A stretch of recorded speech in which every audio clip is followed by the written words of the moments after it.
So many companies want to know, how can we get there? How do we achieve a state of being loved by customers? The answer is this: the decisions you make will take you there. Getting customers to love you begins with how you consider the people on the other end of your decisions. Your collective decisions tell the story of who you are and what you value. Key decisions expose your true purpose, how you deliver the goods, prepare your people, respond to customer needs. All of these actions are the outcome of decisions, choices that you make inside your company. It's the intent and the motivation, the what and the why, behind the decisions that bond people with companies.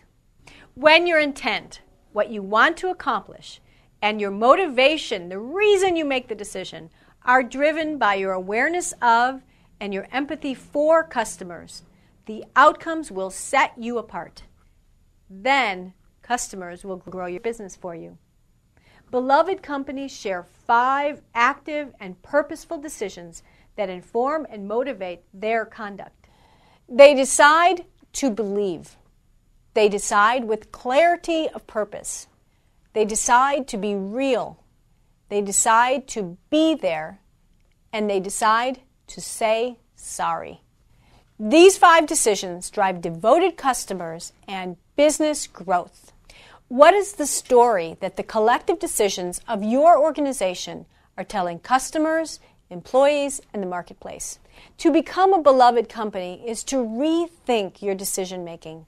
It means making a choice to show customers you deserve their business by deciding how you will run yours. Helping you reconfigure how your company or department makes decisions that impact customers is what I wanted to provide you with here. It's one of the best ways I know to help you become beloved. You've already made the most important decision today by deciding to look at your decisions and how they impact your relationships and ultimately how they impact your business. Remember, your moment of greatness is not the action. It's the decision that allows your actions to occur. Best wishes on your journey. I'm here for sustenance, encouragement, and support.